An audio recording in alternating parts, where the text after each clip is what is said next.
Okay, I think we're live. Alright, back with day 5 of my UK Speed Travian server. Yesterday we were focusing on getting the residents to level 10, which we did manage to do before this morning. So I woke up this morning, residents was already level 10, and we began building settlers, which we've managed to actually build. All 3 settlers required to settle another village, and they're on their way now. So we didn't manage to get that one that we looked at yesterday, I think it was, that 15 cropper. So we've had to go on, because it was already taken, so someone else has picked that up. We've had to go for one which is 14 hours away. I sent the settlers on their way 4 hours ago. So this is annoying because it's a huge risk. If someone else does get there before me, then the settlers will return, and it could be a potential waste of an entire day. So we couldn't get that village settled. If someone else settles there, they'll just be sent back. But the village I've picked is in a really good location for wheat oases. Oh, why didn't it take me there? 2 seconds. I have to find out how to... where are they? So here they are. They are going to this village. Center map, that's what we want. Okay, so yeah, look at all of these glorious wheat oases that are there. So there's 250% and all of these 25%. So we can get 125% wheat bonus on the 15 cropper that is there. We can pick up plenty of other wheat oases around here for other feeder villages, because we're gonna need a shitload of wheat, because I'm gonna build the biggest army in the world. Well, no, not really, but I intend to compete at least slightly on army size. So I want a nice sized army, something we can just have a bit of fun with, attack a few people. The problem with being this far away, because we are literally in the middle of nowhere, a couple of problems. We're not going to be able to raid anyone very quickly from this village to bring resources in, which is going to be frustrating. So we're going to have to use our existing first spawn village to raid the people around us, and then send the resources across using the marketplace to the new 15C. So the other issue is where it's so far out, and this is where the majority of my troops are going to be kept. We're not going to be able to, or we're not going to easily be able to take over other people's villages and conquer them. So we're going to have to do, initially for the start anyway, a lot of founding of our own villages and building them up themselves, whereas I'd prefer to take over other people's villages, have it already built for us. Saves us a load of resources and time, and this game is all about saving resources and making the most of the time you got. Things have been going pretty well. We've got the residents to 10. We're going for City Wall 10 as well, as I mentioned yesterday. I've started upgrading the marketplace, ready to send resources across to the new village once it's settled in 10 hours time, and I've also started getting all the rest of these fields to level 5. This is because these all add population, and obviously we get additional resources from them too, and we are pushing for the highest climbers medal. So we've climbed 970 places. We have to get to 1100 to make it into the top 10 at the moment.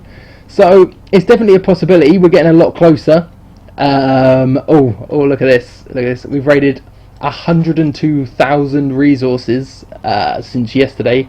Wow. So we were at 3,000 yesterday, I think it was, when I did the video. So we've been out of beginner's protection for less than 24 hours, and we've managed to get 100,000 resources raided. So that's pretty good, considering that we only generate, what, 5,000 at most resources per hour. So there's over an entire day's worth of resources we've managed to get from raiding other players near us. So we've almost doubled our production just by raiding. And we'll look at the state of the troops. So I have built some more of those Aquitus Imperatoris. We're up to 45 now, so we've almost doubled the amount we had yesterday, and we have raided 100,000 resources with just these 45 Aquitus Imperatoris. We did find 32 Empyreans on an adventure as well, so I haven't built these. I haven't even researched them yet. They're just something we found on an adventure. They're also out raiding constantly as well at the moment, because why not? They are attacking troops. They carry enough resources, we can get those out raiding. I'll talk about a bit about the raiding that we have done. So we did manage to get a lot of resources from that Wilhelm guy that we began raiding yesterday. Oh, I'll also show you the TQR. So we wiped out TQR. We managed to get a lot of resources from him, a lot of full bags of resources. We just kept sending our troops back there, kept picking them up. As soon as they got back, send them back again. And this is what I've done with all of the villages around us. So this Turkish Power Village, this 001, lots of full bags of resources. So there's lots of farms out there that we've been able to take advantage of that other people haven't already cleared. Which is amazing. So we've just been really lucky, been able to pick up lots of resources from the villages around us, plenty of farms. We did get attacked for the first time today. I saw the attack coming in, and it was 4 hours away from us, so I had plenty of time to prepare. And I figured, looking at the guy who attacked us, that it would just be an attack like this, where he sent 2 troops just to get a field, to try and pick up some resources. If his troops came back with some resources, then he would have carried on trying to farm us. Obviously, if people do this, don't take it personally, because the idea of the game is just try to get resources. I'm trying to get resources. I don't have anything personally against these people that I've been attacking to take their resources. I just want to get the resources that are there available to get. I'm looking for inactive players.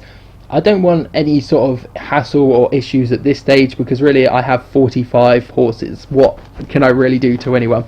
But as we said, we upgraded our wall before we came out of beginner's protection, and we left our hero to do this. You need to make sure you untick the box and change the hero settings so that he stays in the villages with your troops when you're attacked.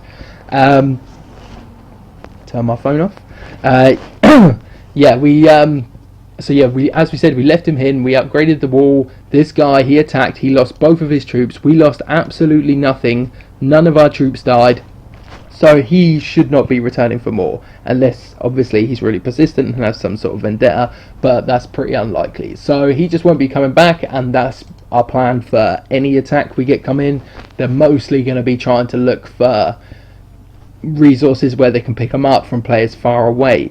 The issue we do have is there is this guy next to us, only 3 fields away, and it's his 15 cropper, so he is going to have a lot of troops building here. If we start to get really big, I'm not sure he's going to like having a player near him that's quite big, that's not in his alliance and is a threat, so he may try and either take our village, because it may get quite large and he'll want it for himself, or he'll just try and wipe us out to remove the threat. So even though by moving to so far away like we have done with our second village, we risk our initial spawn becoming detached from the rest of our villages, and other players can take them over. It's probably likely to happen. It's going to be very hard to defend, but the plus side, the rest of the villages are absolutely miles away, so we'll be left alone to build. Hopefully we shouldn't be under too much pressure, and once you've got your initial troops out raiding from that village, even though it may take 20 hours for them to reach their destination, once those 20 hours are up, we should have so many troops going out to so many different places that every 5 or 10 minutes we'll be getting in bags of resources, so it shouldn't make too much difference after the initial 20-hour investment of getting them out there. So it has its upsides and its downsides, but as I said, it could all be for nothing, as someone else could settle there in the next 9 hours and 56 minutes, which would render the whole trip pointless and would put us at a massive disadvantage, and would mean we probably definitely wouldn't make the top 10 climbers medal. But population has picked up a lot since yesterday's, because getting the resonance to 10 is very expensive and resource consuming, and you don't get any additional you get 1 additional population per level, and the settlers are even more expensive and time consuming, and you don't get any population for them, so they had to be built, and that's over and done with. So now we've got some troops out raiding, we can start upgrading these fields, and we can start upgrading the buildings inside to get the population. We're now up to 207, so a decent jump from yesterday. I think it was about 160 or something we were on yesterday, and yeah, very close. I'm very happy with the 102,000 resources we've managed to raid. That's amazing, possibly one of the best starts I've at least had to a server in a long while. But I definitely think these horses are the way forward. They're very quick, they can carry a lot of resources, they're fairly strong. There has been times If we take a look at this one, we did lose one of the horses here, which is, it's not that annoying. The resources we got back is more than one horse, but he had 3 troops in there, and these 3 troops are all cavalry defense. Well, that's their speciality, even though they're not great at it. So that was the strongest possible troop he could have in the village for our horses that we sent. So we're still doing fine.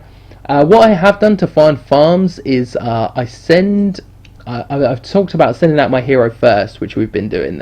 He hasn't found any other troops. All the villages have just been empty, so it's a little boring. I'd prefer for there to be some troops there that the hero could wipe out. We'll pick up some attack points, increase our attacker rank, increase our hero's experience, get the levels up, get his fighting strength up, and then we can attack bigger players. But what I have been doing to find these farms is we send the horses out we have got in little small raiding parties. I chose 5 just because the way it's gone so far, there's been lots of people around me where I've been getting full bags of resources every time I raid them. And I don't want to stretch too far afield just yet. That will come with more troops, but you could send as little as 2, like that guy who attacked me did, or 3 I think is the optimal number in my opinion to send out to bring back the little bits of resources that are available out there. But these were basically feeler attacks, so I send the 5 out. If they come back with a full bag of resources, then I send more troops afterwards, just so I'm not wasting time sending my whole 45 troops to one village for them to come back with 50 resources, and it's a complete waste of my time when they could have been out doing other things. So we looked for these full bags of resources off this guy. We sent 5 out. Okay, brilliant, Mr. 40 Haramilla Village, whoever you are now our new target. And then we send all of our troops over there and we start picking up bigger, fuller bags of res. So yeah, that's what I would recommend doing. As for next, we'll just be continuing to upgrade all of these fields, get them all to level 10. That probably won't be done for a while, but hopefully I can get these all to level 7 by this evening. That would be nice. And also we get that finished. We said that city wall to 10 is to 9. We'll finish getting that up to 9. We want to get the main building up to level 10, and we want to be able to start hosting parties in here. So the building we want to be able to build is the city hall. These give us additional culture points when we can host a party. More culture points means more villages. We need culture points to settle new villages. So we want to be getting parties underway as soon as possible, and we want our troops to be out there raiding resources to pay for those. We only currently have the 45 Aquitus Imperatoris. I would have liked to have more at this stage, but where we found defensive troops and some Imperiums from adventures, I'm not too concerned. We will be trying to get this number to 100 as soon as all of these fields are level 5. Then we can tick off this stupid all to 5 thing and pick up our 1 day 25%. You may have noticed that I've left the train 3 settlers reward unclaimed. This is because I would like to claim it in my new village that I settle, where it's going to be so far away from my existing village. The resources from the marketplace will take a while to get there, and I want to be able to start building up the wheat fields on that village as soon as possible, so we can start building barracks and stables and get our army set up and built over there, just so we've got a bit of beef to mainly at this stage entice alliances to allow us in, because as you can see we still haven't managed to join an alliance. And this game is a lot better when you're part of an alliance. You can join in on group attacks, group defences, you can get help from the alliance, you can help other players. So that's the main aim, and we really want to be joining either the rank 1 top 10 alliances. We won't settle for anything less than that. But once we pick up our top 10 climbers medal, and we have a second village with 15 cropper set down, and they can see that we're starting to build troops there, we know what we're doing, we should easily be able to get into a semi-decent alliance, and then we'll just move on up from there depending on how things go. From inside the village, as I mentioned, we'll get that to 10, build the old city hall so we can start hosting some parties, do love a nice party. And then, yeah, we'll pick up some culture points.